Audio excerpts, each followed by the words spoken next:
School থেকে জরুরি তাগিদ দেওয়া হয়েছে আমরা যেন আমাদের জানা দিনী কথাগুলি নিজেদের আত্মীয় স্বজনদের কাছে পৌঁছে দিই। এটাই নবীজির ফরমান। ও তাই নাকি? আচ্ছা আচ্ছা, বেশ বেশ। তা এখন তো তোর খালু নেই, কাকে শোনাবি? আর আমি দেশে বাড়ির মেয়ে নই, মোল্লা মুন্সির বাড়ির মেয়ে।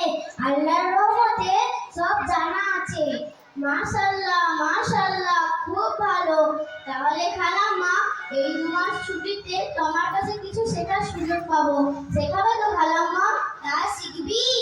যা শিখতে চাস কেন শেখাবো না, নিশ্চয়ই শেখাবো। তাহলে খালাম্মা, গোসলের ব্যাপারে একটু বলো না।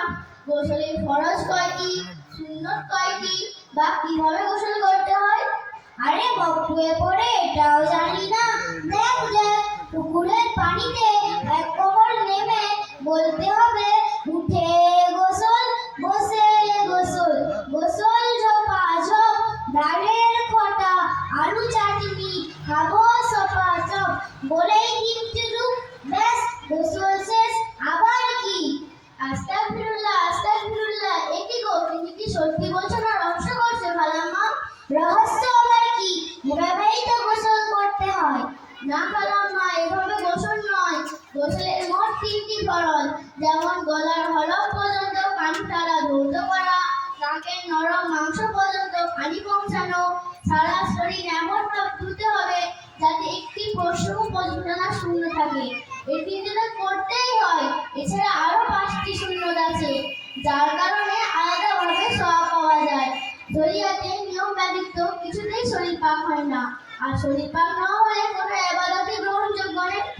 যে খালাম্মা, প্রথম কলেমাটি একবার বলো না শুনি। আমি কি জানি না বুঝি? লা ইলাহা ইল্লাল্লাহ মুহাম্মাদুর রাসূলুল্লাহ। না খালাম্মা, এভাবে নয়। আমরা কিতাবে পড়েছি লা ইলাহা ইল্লাল্লাহু মুহাম্মাদুর রাসূলুল্লাহ সাল্লাল্লাহু আলাইহি ওয়াসাল্লাম।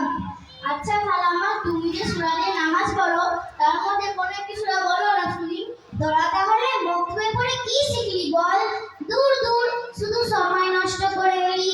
তবে বলি শোন, কুল আল্লাহু আহাদ, আল্লাহুস সামাদ, লাম ইয়ালিদ ওয়ালাম ইউলাদ ওয়ালাম ইয়াকুল লাহু কুফুওয়ান আহাদ।